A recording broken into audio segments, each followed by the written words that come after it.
Denting suara rantai-rantai yang mengikat tubuh-tubuh suci putra-putri Rasulullah kini kembali terdengar di tengah-tengah kita. Suara jeri dan tangis wanita-wanita surga kembali dengar oleh kita semua. Ikhwan dan akhwat, marilah bersama-sama kita mengikuti pembacaan kronologi Arba'in Abu Abdullah Al-Husain. Semoga dengan tangisan yang kita berikan akan berbuah surga untuk kita dan orang tua kita. Kepada yang kami hormati Al-Habib Al-Sayyid Al-Ustaz Muhammad Safi bin Abdullah Al-Attas, kepada beliau kami persilahkan. Ala hubbi Rasulillah, sallu ala Muhammad wa ali Muhammad.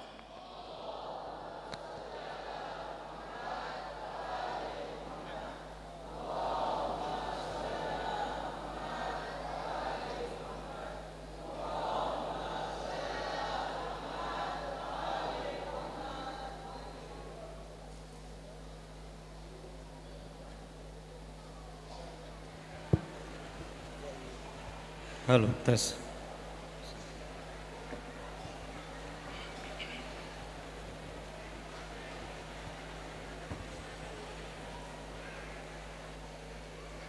Marilah kita tundukkan kepala kita,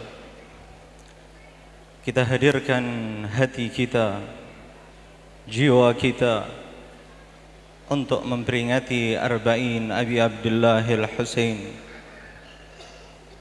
Untuk bersama-sama kita mengenang kembali tragedi setelah pembantaian Abi Abdullah Al-Husain.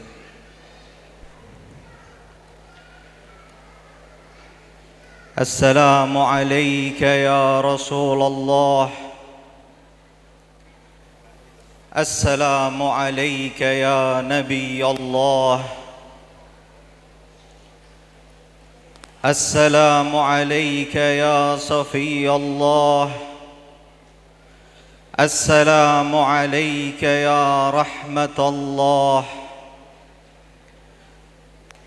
السلام عليك يا محمد. السلام عليك يا أحمد. السلام عليك يا أمير المؤمنين علي بن أبي طالب.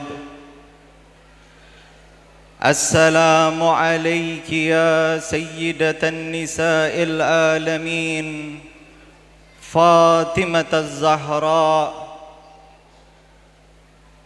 السلام عليك يا أم المصيبة الأليمة. السلام عليك يا حسن المجتبى. السلام عليك يا أبا عبد الله. السلام عليك يا مرمل بالدماء. السلام عليك يا مقطع الأعضاء. السلام عليك يا مذبوح في أرض كرب وبلاء. السلام عليك يا من رأسه في القفا. السلام على الحسين وعلى علي بن الحسين وعلى أولاد الحسين وعلى أصحاب الحسين. يا ليتنا كنا معكم سادتي فنفوز فوزا عظيما. Ikhwani para pecinta Rasulullah sallallahu alaihi wasallam dan keluarga beliau alaihi wassalatu wassalam. Alhamdulillah, pada hari ini kembali kita dibersatukan oleh Allah Subhanahu wa taala di tempat ini dengan tujuan mentauladani sejarah yang sangat menyayat jiwa setiap mukmin dan setiap pengikut Rasulullah sallallahu alaihi wasallam.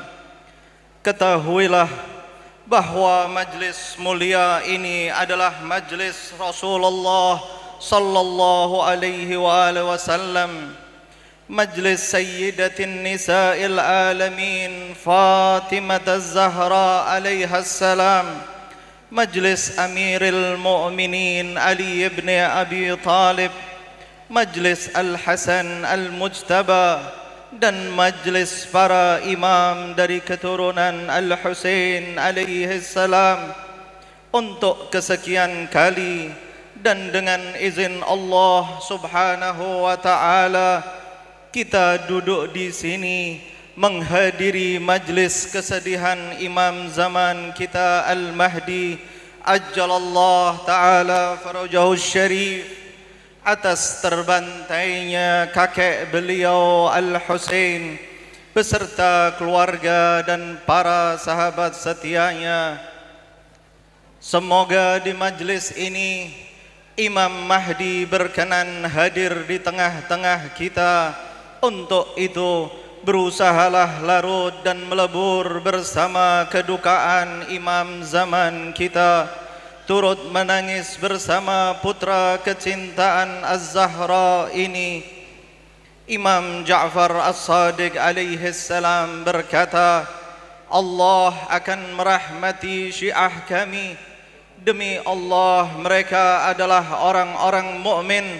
Mereka adalah orang-orang yang bersama dalam musibah sepanjang kesedihan dan kedukaan kami. Medan Nainawa adalah tempat pengajaran Ashabul Kisah kepada umat mereka. Disinilah para wakil orang-orang suci menampilkan peranannya. Ali Al-Akbar yang mewakili Rasulullah sallallahu alaihi wasallam lantaran wajah mulianya sangat mirip dengan wajah penuh cahaya Rasulullah sallallahu alaihi wasallam. Ia telah korbankan jiwa dan raganya dalam kehausan untuk membela imamnya. Ada pula pahlawan sejati Abul Fadl Abbas yang mewakili Amirul Mu'minin Ali bin Abi Talib, yang dengan keberanian ayahnya ini ia korbankan kedua tangannya untuk membela anak-anak kecil yang mengerang kehausan berhari-hari tanpa setetes air yang dapat mereka minum. Ada lagi kemenakan Al-Husain yang bernama Ahmad dan Al-Qasim yang mewakili ayah mereka Imam Hasan Al-Mujtaba, yang akhirnya menyerahkan jiwa mereka untuk keabadian misi kakeknya. Adapun yang pada hari ini kita tuju untuk berbela sungkawa adalah Sayyidah Zainab Al-Kubra alaihas salam, yang keikut sertaannya di Karbala adalah mewakili ibunda Fatimah Az-Zahra alaihas salam, yang pada detik-detik terakhir kebersamaannya dengan Al-Husain beliau tunaikan wasiat ibundanya tercinta Az-Zahra dan mewakili beliau mencium dada Al-Husain alaihi salam.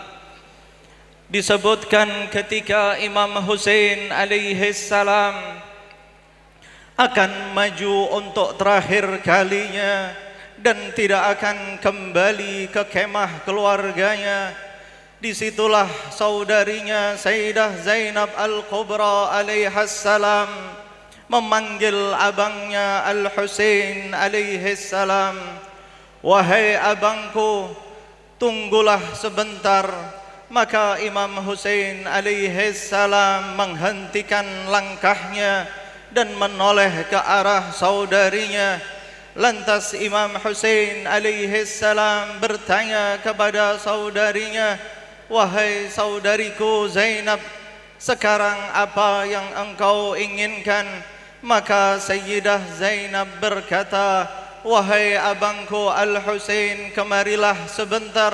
Maka Imam Husain alaihis salam menghampiri saudarinya tersebut, Setelah berdekat dengan Sayyidah Zainab, lalu Imam Husain alaihi salam bertanya, "Wahai Zainab, sekarang apa yang engkau inginkan?" Maka Sayyidah Zainab berkata kepada abangnya Al-Husain, "Wahai abangku Al-Husain, bukalah kain penutup leher dan dadamu." Maka Imam Husain alaihi salam membuka kain penutup leher dan dadanya.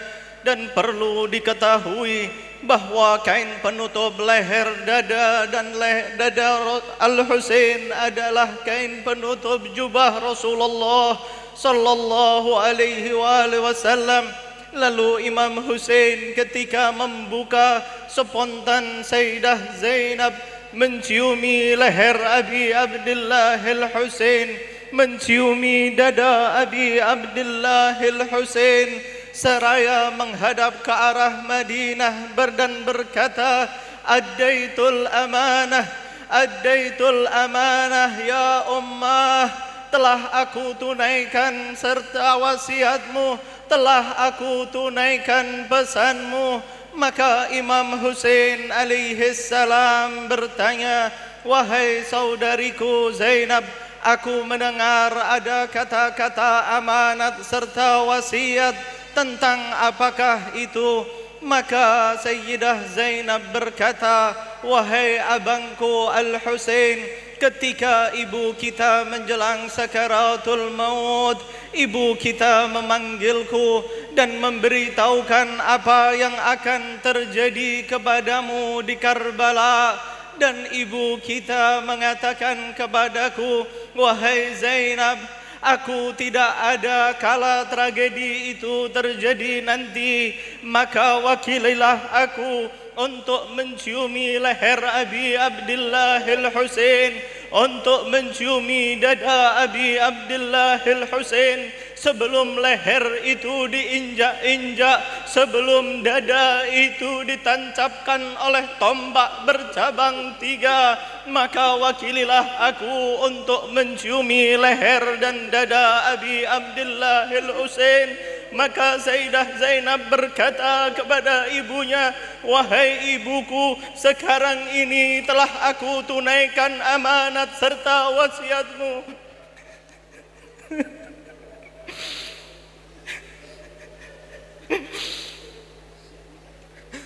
Leher dan dada Abi Abdullah Al-Husain diciumi oleh Sayyidah Zainab sebagai perwakilan Az-Zahra di Karbala. Sebelum dada tersebut dipanah, sebelum dada tersebut disayat-sayat, dan sebelum dada kekar itu ditancap oleh tombak bercabang 3. A'lamallah lakumul ajr bimusabikum bi Abi Abdullah Al-Husain. Semoga Allah menggandakan pahala atas kesyahidan Al-Husain alaihi salam, atas musibah yang menimpa dirinya, keluarga kecintaan dan para sahabat setianya.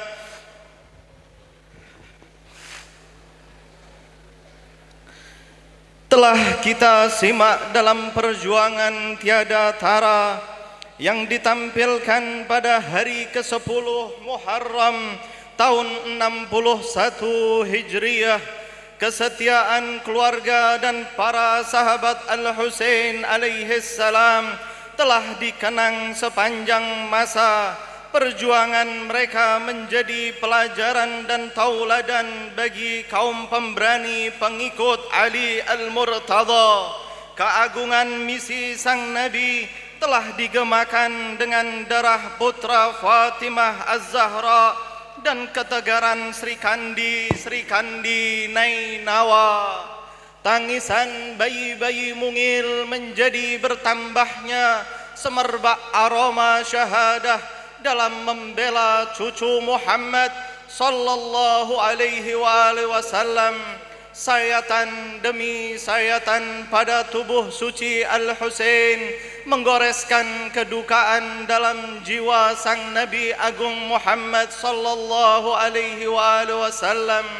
irisan pedang di leher suci Imam Husain, meninggalkan luka di hati Ibunda Az-Zahra, tusukan tombak manusia durjana ke dada Imam Husain, menyiksakan nestapa bagi Ali Al-Murtada dan Al-Hasan abangnya. Kini Al-Husain telah tiada. Kini Imam Husain tergeletak di tengah padang gersang Karbala tanpa kepala dan bersimbah darah. Kini seolah-olah Rasulullah sallallahu alaihi wasallam syahid kembali. Kini buah hati Ali Al-Murtada diinjak-injak oleh kaki-kaki kuda beberapa pasukan Ibnu Sa'ad. Kini Al-Husain telah berjumpa kakeknya Muhammad, telah berjumpa ayahnya Ali Al-Murtada, dan telah berjumpa dengan ibundanya Az-Zahra serta abangnya Al-Hasan Al-Mujtaba. Kini Imam Husain telah tiada, namun kekejian musuh-musuh Allah yang paling terlaknat belumlah usai. Mereka telah membunuh Imam Husain beserta keluarga dan para sahabatnya, tetapi mereka tidak meninggalkan tubuh-tubuh suci itu tergeletak di hamparan Karbala begitu saja.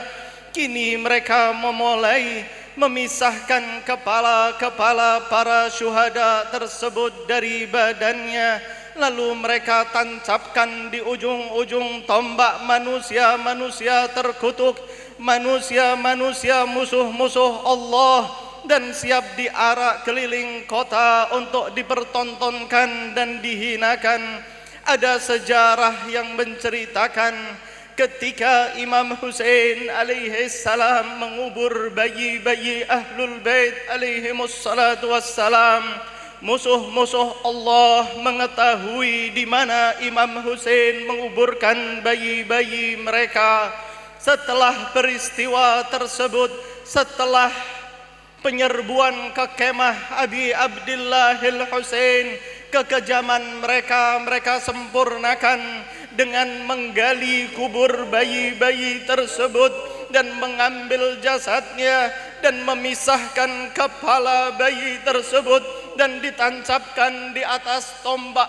Sempurnalah kekejaman mereka, tidak hanya Abi Abdillah dan para sahabat dan keluarganya saja, tapi bayi mungil yang tidak berdosa ikut serta mereka jadikan mangsa. Sungguh sempurna kekejaman mereka kepada keluarga Rasulullah sallallahu alaihi wasallam. A'zamallahu lakumul ajr, a'zamallahu lakumul ajr, a'zamallahu lakumul ajr.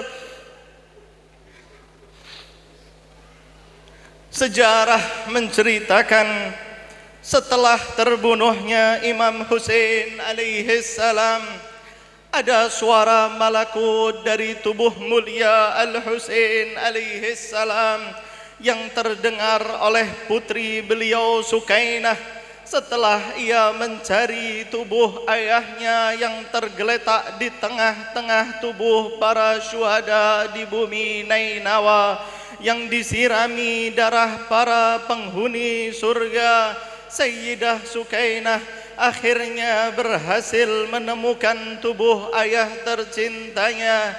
Ada sejarah yang menceritakan bahwa ketika Sayyidah Sukainah mencari-cari jasad ayahnya Imam Husain alaihi salam, karena disebutkan bahwa Sayyidah Sukainah memiliki hubungan khusus dengan ayahnya, diceritakan bahwa ketika Imam Husain alaihi salam ketika akan berangkat untuk ke medan pertempuran Karbala, Imam Husain alaihi salam mengumpulkan putra-puterinya, tetapi Imam Husain bertanya kepada saudarinya Zainab, "Wahai saudariku Zainab, di manakah Sukainah?" Maka Sayyidah Zainab berkata, wahai abangku Al-Husain, Sukainah berada di sana dan dia tidak mampu untuk berpisah denganmu.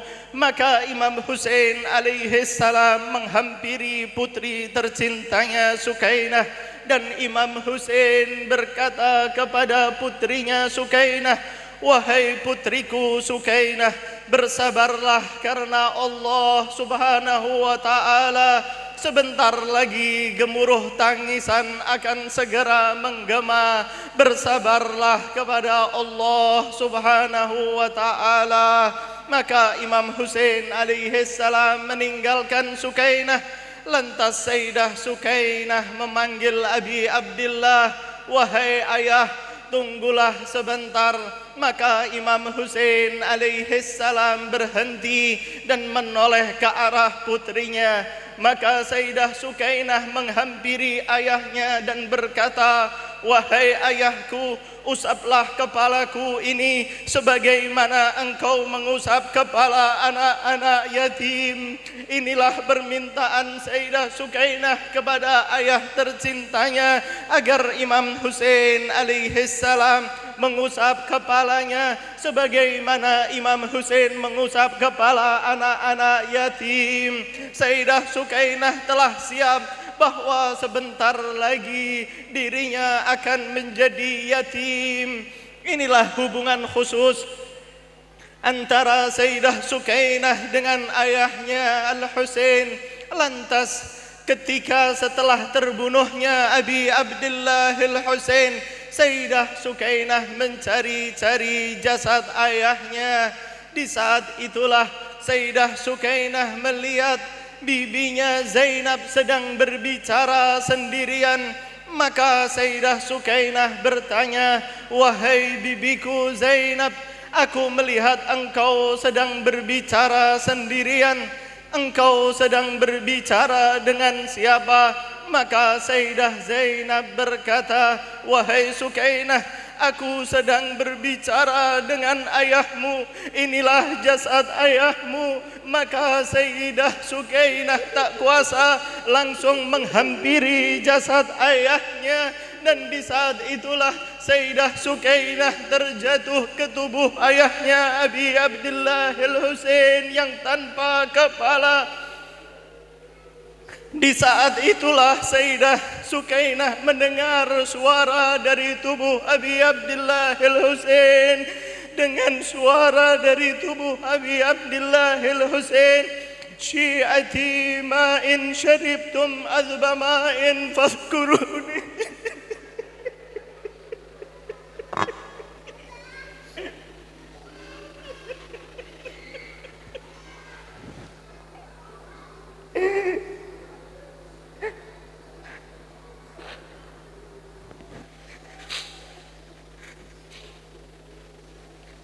Inilah suara yang didengar oleh Sayyidah Sukainah.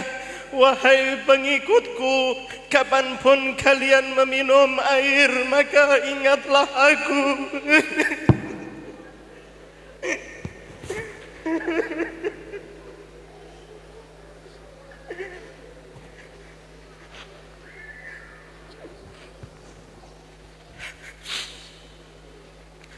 Wahai syiahku, kapanpun kalian meminum air, maka ingatlah aku. Au sami'tum bi gharibin au syahidin fandibuni. Dan kapanpun kalian dengar ada orang yang terasingkan atau mati syahid, maka ratapilah aku. Inilah suara dari tubuh Abi Abdillah Al-Husain yang didengar oleh putri tercintanya Sayyidah Sukainah. Ketika Sayyidah Sukainah jatuh ke tubuh Abi Abdillah Al-Husain, lantas syair itu diteruskan oleh para ulama yang menggambarkan kondisi Abi Abdillah Al-Husain di Karbala. فأنا السبت الذي من غير جرم قاتلوني وبجرد الخيل بعد القتل ظلما سهكوني. Akulah cucu Nabi yang tanpa dosa telah mereka bunuh. Akulah orang yang setelah dibantai secara keji lalu diseret-seret dengan tali kuda. Laitakum fi yaumi Ashura jami'an tanzuruni kaifa astaski li tiflin fa abau ayyarhamuni. Andai saja kalian di hari Ashura melihatku bagaimana aku ingin memberikan air minum pada seorang bayi, namun mereka tak berbelas kasihan kepadaku, tetapi mereka lemparkan anak panah kepada bayi itu sebagai ganti air sumber sungai Furat. أعظم الله لك الأجر يا سكينة أعظم الله لك الأجر يا سكينة أعظم الله لك الأجر يا سكينة.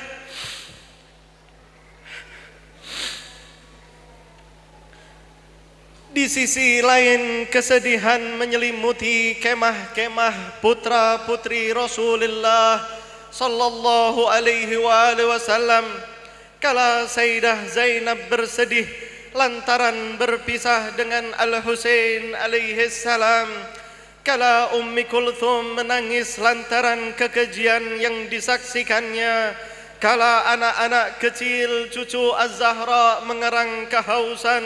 Dan kala Imam Ali Zainul Abidin hanya dapat meratapi kebergihan ayahnya tanpa mampu membela lantaran sakit parah yang dideritanya. Kala itu pula pasukan Ibnu Sa'ad memulai kekejian babak keduanya. Mereka serbu kemah-kemah yang berisikan keluarga Rasulullah sallallahu alaihi wasallam. Dari balik kemah para wanita, seorang lelaki buas menerobos masuk dengan membawa obor yang menyala-nyala. Sayyidah Zainab panik dan segera mendekap Imam Ali Zainul Abidin. Sementara Sukainah, Ummu Kulthum dan para wanita berhamburan keluar meninggalkan tenda. Ketika tenda-tenda keturunan Fatimah dan Ali itu mulai dibakar, mereka seret secara paksa wanita-wanita yang tersisa hingga anak-anak kecil cucu Az-Zahra menjerit ketakutan. Sungguh tak berberi kemanusiaan.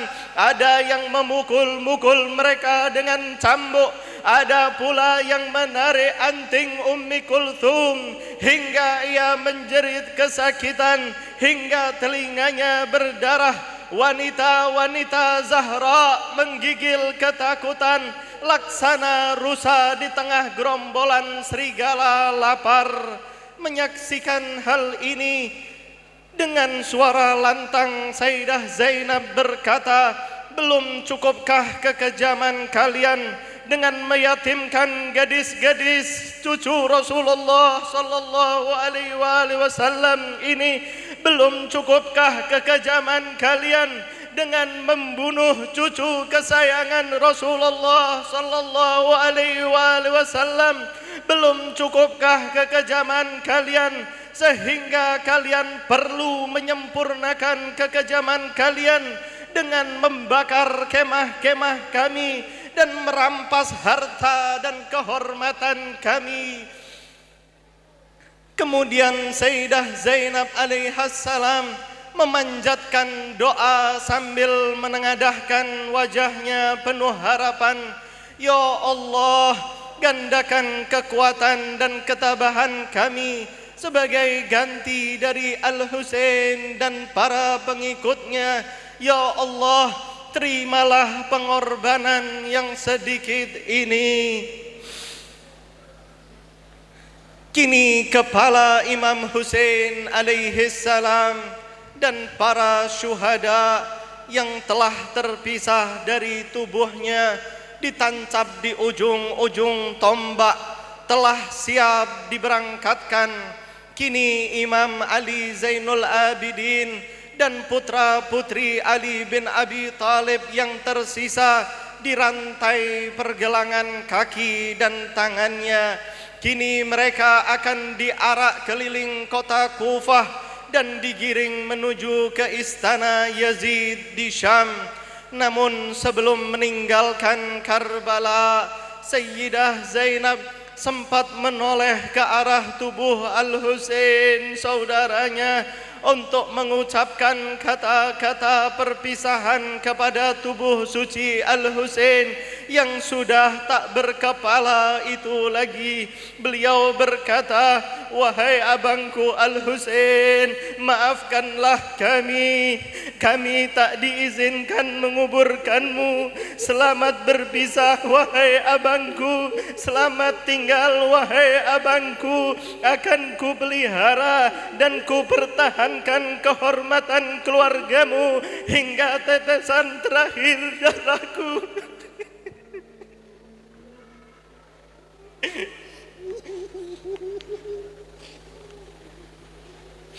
Inilah keberanian Sang Sri Kandi Nainawa Sayyidah Zainab untuk membela keluarga Abi Abdillah Al-Husain sebagai pengganti Abi Abdillah Al-Husain.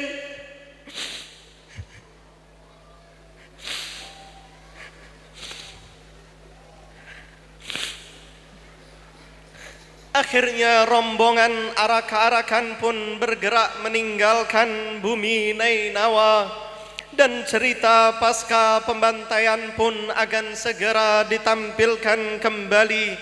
Dikisahkan dalam sejarah bahwa dalam perjalanan menuju ke Kufah, kepala Imam Husain alaihi salam dititipkan kepada salah seorang dari pasukan Ibnu Ziyad. Dia bernama Ibnu Yazid Al-Asbahi untuk diinapkan di rumahnya semalam. Ibnu Yazid memiliki 2 orang istri, dan kepala suci Imam Husain alaihi salam dibawanya ke rumah istri pertamanya. Sesampainya di sana, istri pertamanya bertanya, "Kepala siapakah yang engkau bawa itu?" "Ini adalah kepala Al-Husain." Mendengar jawaban suaminya, sang istri terperanjat dan berkata, "Ku peringatkan bahwa engkau akan menjadi musuh Muhammad Al-Mustafa kelak.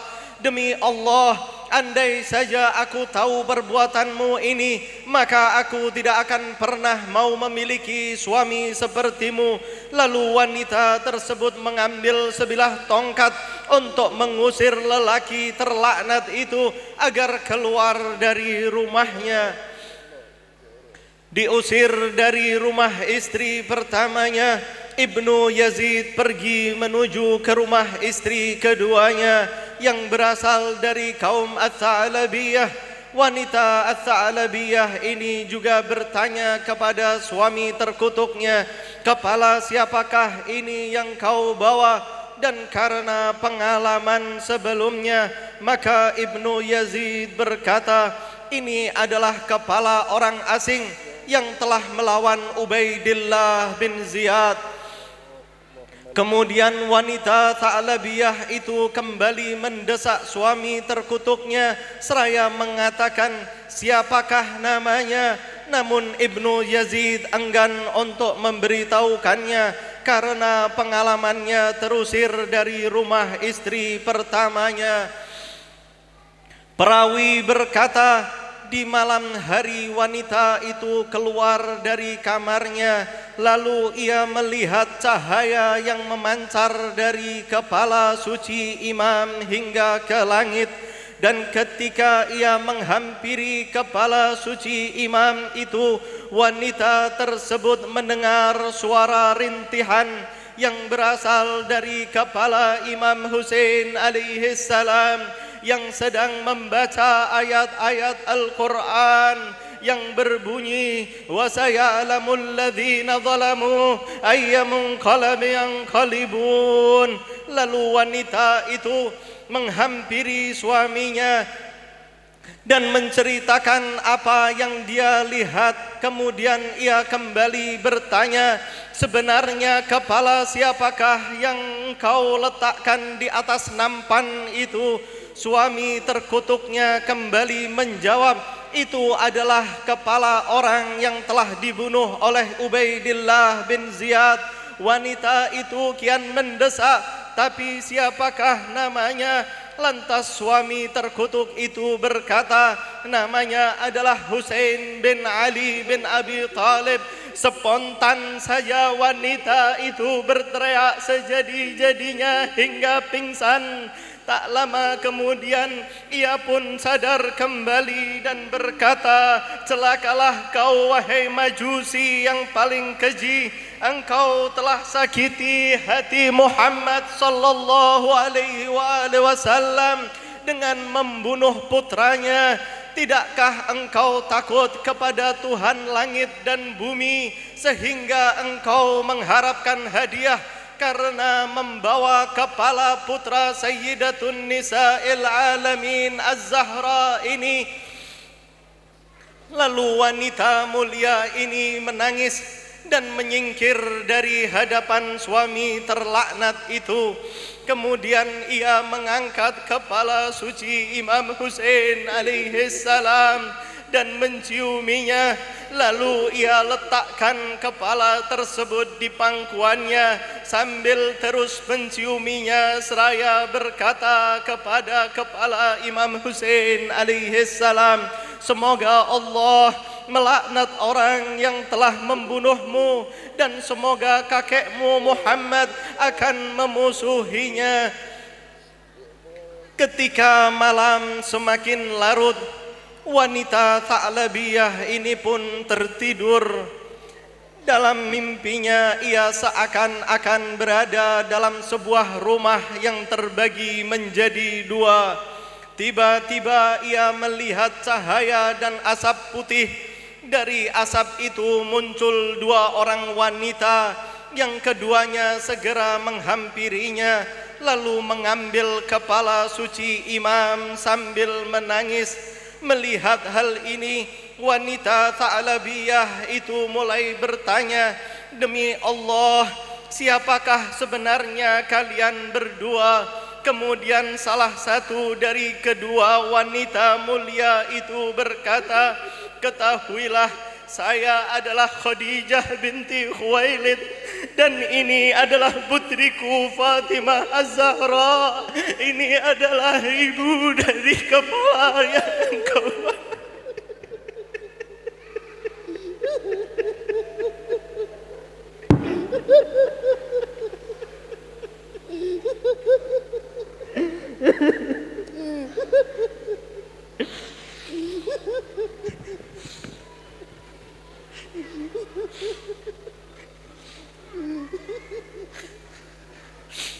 Ini adalah Fatimah Az-Zahra, ibu dari Al-Husain alaihi salam, dan kami berterima kasih kepadamu dan kepada Allah Subhanahu wa taala atas apa yang telah engkau lakukan, dan ketahuilah engkau akan bersama-sama kami di derajat Al-Quds di surga nanti. Perawi menyebutkan, kemudian wanita ini terbangun dari tidurnya dan kepala Imam Husain alaihi salam masih berada di pangkuannya. Namun ketika pagi menjelang, datanglah suami terlaknat itu menghampirinya untuk mengambil kepala Imam Husain alaihi salam. Tetapi wanita mulia ini menolak memberikannya. Ia berkata, celakalah kau, ceraikanlah aku sekarang juga. Demi Allah, aku tidak mau lagi bersamamu dalam satu atap. Lalu suaminya itu berkata, berikanlah kepala itu kepadaku dan selanjutnya terserahlah padamu apa yang akan engkau lakukan. Namun wanita tegar ini berkata, demi Allah, tidak akan pernah aku berikan kepala Imam Hussein ini kepada orang sepertimu. Mendengar perkataan istrinya, manusia terkutuk ini langsung membunuh wanita Ta'labiyah ini yang mulia tersebut, lalu mengambil kepala Imam Hussein alaihissalam untuk diserahkan kepada Ibnu Ziyad. Inilah perjuangan seorang wanita dalam membela imamnya yang rela mengorbankan nyawanya demi mempertahankan kehormatan putra Fatimah Az-Zahra. Inna lillahi wa inna ilaihi raji'un. Inna lillahi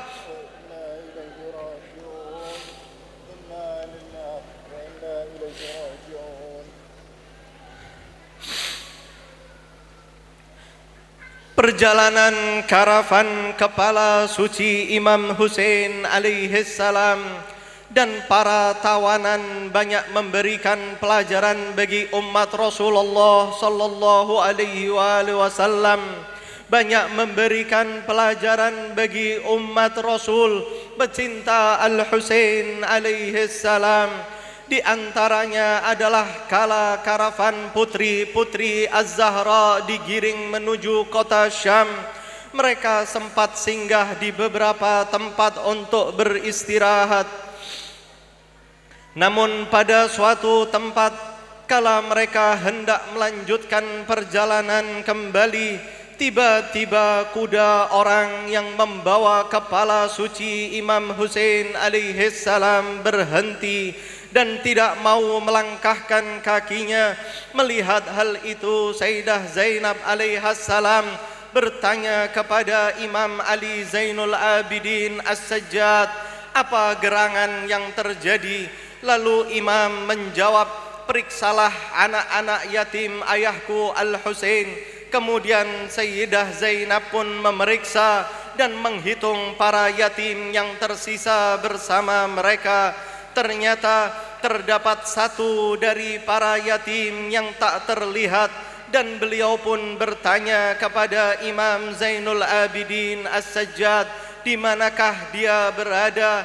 Dan Imam Ali Zainul Abidin As-Sajjad menjawab, wahai bibiku Zainab, lihatlah ke kedua mata Abu Abdillah Al-Husain alaihissalam. Kemana mata itu melihat, maka engkau akan menemukannya.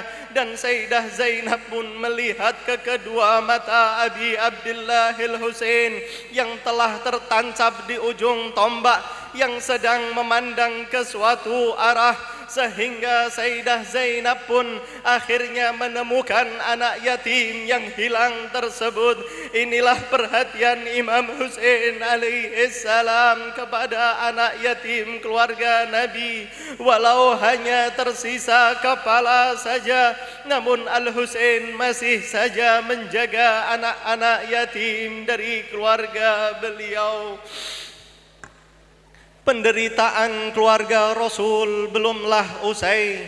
Kitab-kitab sejarah menyebutkan bahwa di istananya Yazid bin Muawiyah meletakkan kepala suci Imam Hussein alaihissalam di sampingnya. Lalu ia memposisikan para wanita di belakangnya agar mereka dapat melihat kepala suci Imam Hussein alaihissalam. Dan diceritakan bahwa sejak itu Imam Ali Zainul Abidin alaihissalam melihat ke arah kepala suci ayahnya itu, beliau tidak pernah mau memakan kepala hewan halal lagi.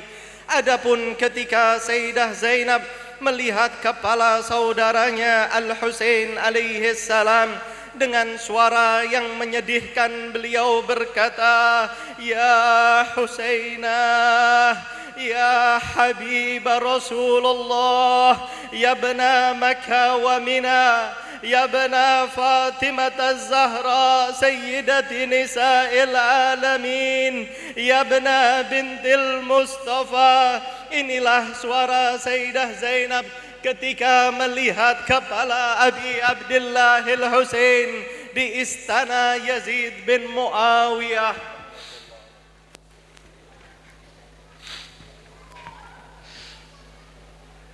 Seorang perawi mengatakan bahwa semua orang yang hadir di majlis itu menangis mendengar rintihan Sayyidah Zainab alaihissalam tersebut, kecuali Yazid. Diceritakan pula bahwa rintihan Sayyidah Zainab ini diikuti oleh para wanita Bani Hashim lainnya, namun Yazid tidak menghiraukannya. Bahkan seorang perawi menyebutkan bahwa setelah itu Al-La'in ibnul La'in Yazid bin Muawiyah mengambil tongkatnya, dan apa yang ia lakukan, lihatlah pemandangan yang paling menyedihkan.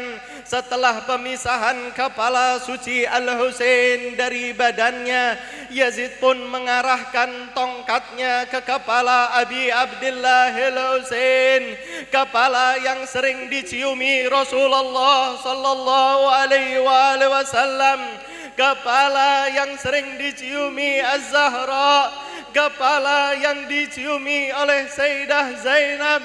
Dan Yazid menyodok-nyodokkan tongkat tersebut ke mulut suci putra kesayangan Az-Zahra ini. Ya Allah, apalagi yang mereka perbuat terhadap kepala Imam Husain alaihissalam yang sudah terpisah dari badannya ini. Kemuliaan telah mereka campakkan, kehormatan tak lagi dipedulikan, keagungan telah diabaikan, penderitaan pun tak tertahankan. Tak terbayangkan bagaimana perasaan Sayyidah Zainab ketika menyaksikan kepala Abi Abdillah Al-Husain disodok-sodok dan mulut suci Abi Abdillah Al-Husain disodok tongkat Yazid. Mulut itu yang sering disusui dari jari-jari Rasulullah sallallahu alaihi.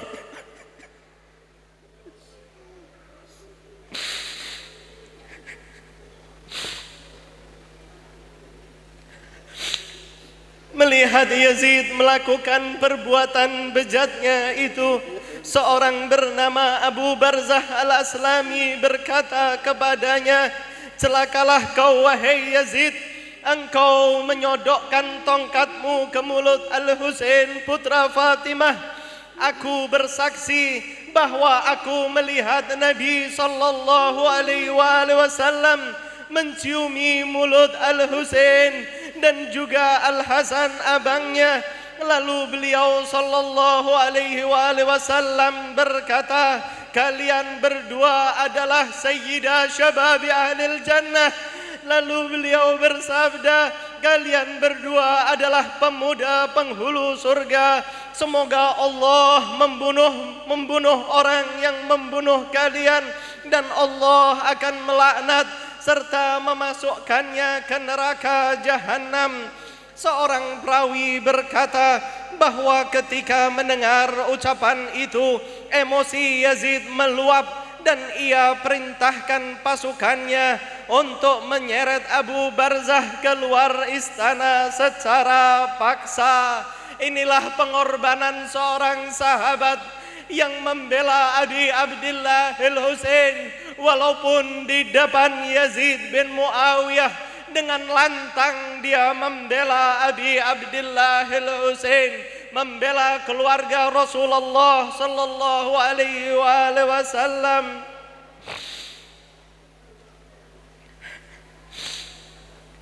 Ketika rombongan tawanan para wanita Ahlul Bait alaihimus salatu wassalam diarak dari Karbala menuju Kufah, mereka masuk ke istana Ibnu Ziyad dan ditempatkan dalam penjara yang kotor, sehingga masyarakat merasa ingin bersedekah kepada para yatim keluarga Al-Husain tersebut. Dan kala mereka dalam penjara, datang seorang wanita tua yang membawa makanan untuk diberikan kepada mereka. Namun Sayyidah Zainab segera menahannya dan berkata, ketahuilah bahwa sedekah diharamkan bagi kami Ahlul Bait. Lalu wanita tua itu pun berkata, tuanku, makanan ini bukanlah sedekah. Sayyidah Zainab pun kembali bertanya, lantas apakah itu? Wanita tua itu pun menjawab, ini adalah makanan nazar, di mana aku pernah bernazar, jika putraku disembuhkan dari sakitnya, maka aku akan memberikan makanan kepada kaum fakir dan miskin. Kemudian Sayyidah Zainab berkata, bagaimanakah kisah nazarmu itu? Maka si wanita tua pun bercerita, aku memiliki seorang putra yang sakit dan aku pun telah membawanya ke para tabib. Namun obat mereka tak mampu menyembuhkannya, hingga di suatu malam dalam mimpi aku melihat Rasulullah sallallahu alaihi wasallam sedang bersama seorang anak kecil yang paling mirip dengan Rasulullah sallallahu alaihi wasallam, dan aku pun berkata, wahai Rasul, usaplah putraku yang sedang sakit ini. Dan Rasul pun menoleh ke arah anak kecil yang sedang bersama beliau seraya berkata, wahai putraku Husain, usaplah kepala anak itu. Lantas Al-Husain pun mengusapnya dengan tangan mulia beliau, dan sembuhlah putraku berkat Rasulullah dan putra beliau Al-Husain alaihi salam, kata si wanita tua itu. Kemudian Sayyidah Zainab bertanya pada wanita tersebut, jika demikian engkau pernah melihat Al-Husain alaihi salam? Si wanita itu pun menjawab, benar wahai tuanku. Sayyidah Zainab pun kembali bertanya, jika engkau melihatnya, pastilah engkau mengenalnya. Si wanita tua itu pun kembali menjawab, benar wahai tuanku. Sayyidah Zainab berkata, jika demikian angkatlah kepalamu ke atas, dan siapakah itu yang berada di ujung tombak? Spontan wanita tua itu pun menjerit dan berteriak, benar, itu adalah Al-Husain yang aku lihat di dalam mimpi bersama Rasulullah. Inilah kepala Abi Abdillah, inilah orang yang telah menyembuhkan putraku.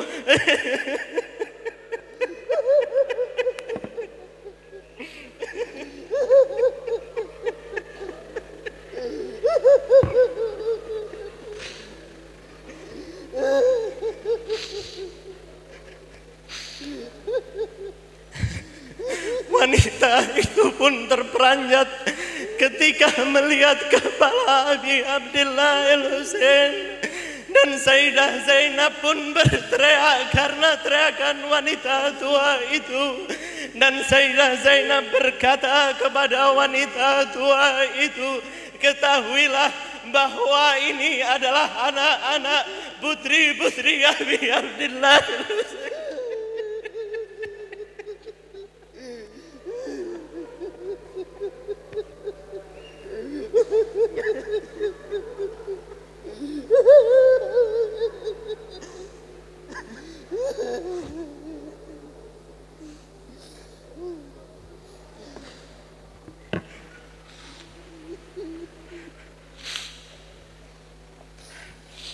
Dalam riwayat disebutkan bahwa para wanita Ahlul Bait alaihimussalam menenangkan anak-anak kecil yang merindukan ayah-ayah mereka yang telah gugur, dan mengatakan bahwa ayah mereka sedang berpergian. Hal ini selalu mereka lakukan hingga Yazid memerintahkan untuk memasukkan para tawanan dari keluarga Nabi itu ke istananya. Dan dikisahkan bahwa salah satu dari tawanan adalah putri Al-Husain alaihissalam yang masih berumur 4 tahun, yang bernama Sayyidah Ruqayyah, yang pada suatu malam itu ia terbangun dari tidurnya dan berkata, di manakah ayahku Al-Husain? Baru saja aku melihatnya dalam mimpi. Ayahku dalam kondisi yang sangat khawatir. Dan disebutkan bahwa para wanita yang mendengar ucapan Putri Mungil Al-Husain ini menangis, sehingga para anak kecil mereka pun ikut menangis sejadi-jadinya hingga membangunkan Yazid yang sedang terlelap tidur. Bahwa disebutkan dalam sejarah bahwa putri Abi Abdillah Al-Husain yang masih berumur 4 tahun itu bernama Sayyidah Ruqayyah. Beliau ketika di saat peristiwa Asyura, ketika berada di Karbala, Sayyidah Ruqayyah ini terkena sesuatu di matanya sehingga Sayyidah Ruqayyah tidak bisa melihat lagi, sehingga Sayyidah Zainab, bibi dari Sayyidah Ruqayyah, menutup mata Sayyidah Ruqayyah tersebut, sehingga Sayyidah Ruqayyah tidak melihat lagi ayahnya. Sayyidah Ruqayyah mengetahui peristiwa Karbala. Sayyidah Ruqayyah mengetahui bahwa ayahnya telah terbunuh, tetapi Sayyidah Ruqayyah tidak melihat kepala Abi Abdillah Al-Husain. Sayyidah Ruqayyah tidak menyaksikan peristiwa penyembelihan Abi Abdillah Al-Husain karena mata beliau terkena sesuatu sehingga beliau tidak mampu melihat lagi. Mungkin ini adalah kasih sayang Allah Subhanahu wa ta'ala kepada Sayyidah Ruqayyah, putri Imam Husain alaihi salam, yang masih berumur 4 tahun. Karena mungkin Sayyidah Ruqayyah tidak akan mampu melihat kepala Abi Abdillah Al-Husain disembelih dan dipisahkan dari badannya. Ketika Sayyidah Ruqayyah sampai di istana Yazid, dan ketika malam itu Sayyidah Ruqayyah menangis sejadi-jadinya dan membuka kain penutup yang ada di kedua matanya. Di saat itulah Sayyidah Ruqayyah mampu melihat dan bertanya kepada bibinya sambil menangis, "Wahai bibi, di manakah ayahku? Wahai bibi, aku ingin melihat ayahku." Dan di saat itulah Yazid bin Muawiyah terganggu ketika sedang tidur terlelap. Yazid bin Muawiyah terperanjat bangun dan berkata, "Apa yang terjadi?" Maka para pengawalnya pun mencari tahu apa yang sedang terjadi malam itu dan menceritakan bahwa putri Imam Husain alaihi salam sedang mencari ayahnya. Sejarah mencatat bahwa Yazid memerintahkan untuk membawakan kepala Imam Husain alaihi salam yang ditutupi kain ke hadapan puterinya itu. Lalu kepala itu pun dibawa oleh para pengawal Yazid bin Muawiyah ke hadapan putri mungilnya yang bernama Sayyidah Ruqayyah yang masih berumur 4 tahun itu. Lalu kain penutup itu pun disingkap dan si kecil pun mulai bertanya, "Kepala siapakah ini?" Mereka menjawab, "Itu adalah kepala ayahmu Al-Husain." Tak terbayangkan apa yang telah mereka perbuat terhadap seorang anak kecil kecintaan Al-Husain ini. Bagaimana perasaan Sayyidah Zainab menyaksikan kemenakannya diperlakukan sekeji itu oleh musuh-musuh Allah. Diceritakan si kecil, si mungil mengetahui bahwa kepala itu adalah kepala ayahandanya. Ia pun segera mengangkat kepala suci Imam Husain alaihi salam tersebut dan berseru, "Wahai ayah, siapakah yang telah melumuri kepalamu dengan darahmu? Wahai ayah, Siapakah yang telah memotong lehermu? Siapakah yang telah membuat aku yatim sekecil ini? Wahai ayah, siapakah tumpuan kami sepeninggalmu? Wahai ayah, wahai ayah, siapakah yang akan membesarkan anakmu ini yang telah menjadi yatim ini? Dan setelah selesai berucap, Sayyidah kecil ini, Sayyidah Ruqayyah ini mendekatkan bibir mungilnya ke bibir suci ayahnya Al-Husain alaihi salam, seraya menangis sejadi-jadinya. Dan tak lama kemudian tangisan Sayyidah Ruqayyah pun terhenti, dan spontan para wanita Ahlul Bait pun mendekati Sayyidah Ruqayyah. Dan Imam Ali Zainul Abidin berkata, angkatlah Ruqayyah, karena sebenarnya bahwa Sayyidah Ruqayyah telah bersama-sama Abi Abdillah Al-Husain.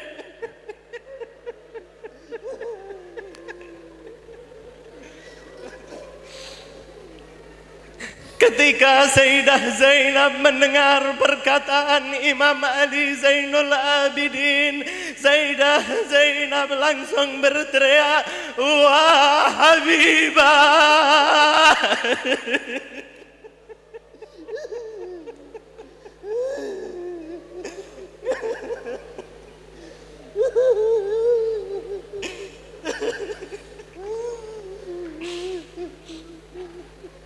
Teriakan Sayyidah Zainab pun diikuti dengan teriakan para wanita Az-Zahra yang menyaksikan Sayyidah Ruqayyah yang tidak mampu berpisah dengan ayahnya ini. Allah lagi lajar ya Ruqayyah.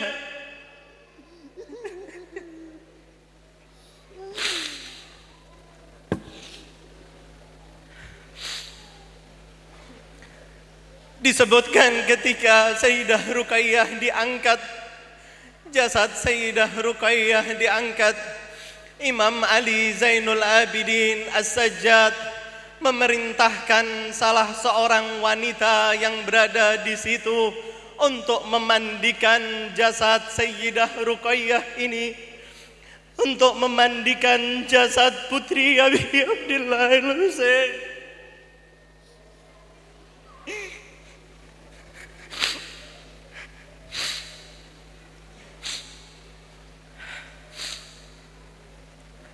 Lalu putri mungil Al-Imam Husain alaihi salam ini pun dibawa oleh wanita tersebut dan siap untuk dimandikan. Dan ketika wanita itu membuka baju Sayyidah Ruqayyah ini, wanita tersebut langsung keluar dan berkata, "Aku tidak mau memandikan Sayyidah Ruqayyah karena aku takut bahwa Sayyidah Ruqayyah memiliki penyakit karena badannya banyak dari badannya yang sudah membiru."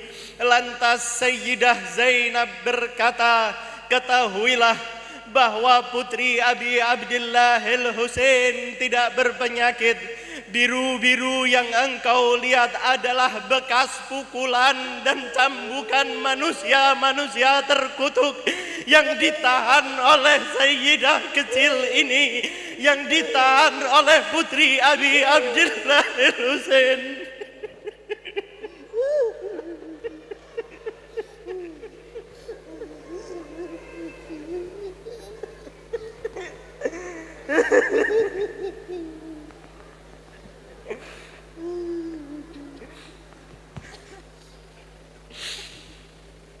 Inna lillahi wa inna ilaihi raji'un. Inna lillahi wa inna ilaihi raji'un. Inna lillahi.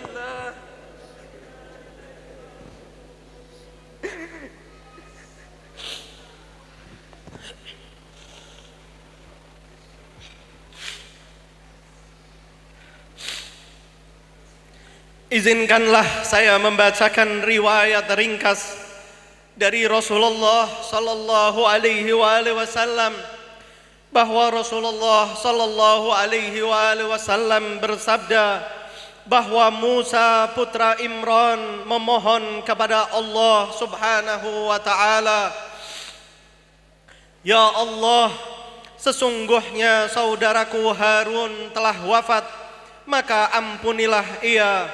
Lalu Allah Subhanahu wa taala mewahyukan kepada Musa alaihi salam, "Wahai Musa putra Imran, kalau saja engkau memohon pengampunan padaku untuk orang-orang terdahulu maupun yang akan datang, maka pastilah aku akan kabulkan kecuali pembunuh Al-Husain alaihi salam." Rasulullah sallallahu alaihi wasallam bersabda, pada hari kiamat kelak Fatimah Az-Zahra alaiha salam akan datang bersama para kaum wanita, lalu terdengar seruan kepadanya, "Masuklah ke surga." Namun Sayyidah Fatimah Az-Zahra alaiha salam berkata, "Sungguh aku tidak akan memasukinya sebelum aku mengetahui apa yang telah diperbuat terhadap putraku Al-Husain alaihi salam sepeninggalku." Lalu terdengar lagi seruan, "Lihatlah ke arah itu." Maka Fatimah Az-Zahra pun melihat ke arah Al-Husain alaihi salam yang sedang berdiri tanpa kepala. "Spontan saja aku," kata Rasul, "berteriak karena teriakan Fatimah putriku, dan malaikat pun turut berteriak lantaran teriakan Fatimah Az-Zahra." Ada pula yang meriwayatkan bahwa di mahsyar kelak Sayyidah Fatimah akan membuat majlis duka atas pembantaian terhadap Al-Husain putra kecintaan beliau. Semoga kita yang duduk di sini dan bersama kedua orang tua kita termasuk orang-orang yang hadir dalam majlis duka Az-Zahra tersebut dan menangis bersama beliau alaihassalam. Semoga hari ini Rasulullah sallallahu alaihi wasallam berkenan menerima tetesan air mata kita semua. Semoga Sayyidah Fatimah Az-Zahra mau menyambut kedukaan kita ini. Semoga Imam Ali alaihi salam akan memberikan syafaatnya kepada kita kelak. Semoga Imam Husain alaihi salam berkenan hadir pada saat-saat kita menghadapi sakaratul maut.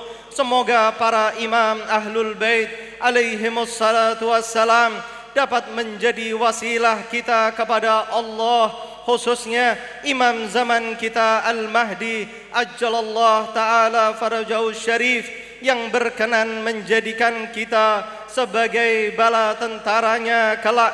Hari ini kami duduk di sini menghadap-Mu ya Allah dalam rangka melaksanakan tugas mulia yang telah diajarkan Rasul-Mu kepada kami untuk senantiasa mengenang tragisnya pembantaian terhadap cucu kecintaan Nabi-Mu.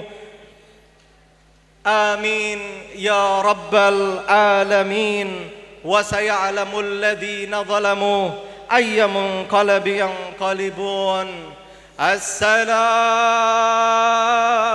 ala al-Husain jami'an.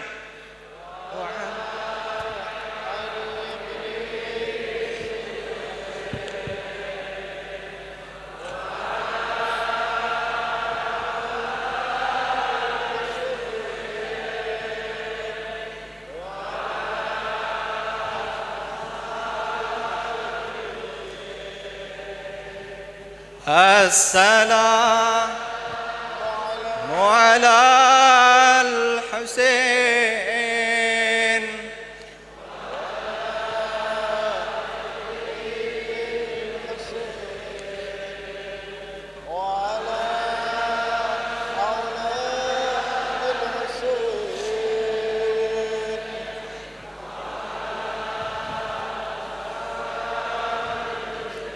ورحمة الله وبركاته ولا جعله الله آخر العهد منا لزيارتكم السلام عليكم ورحمة الله وبركاته.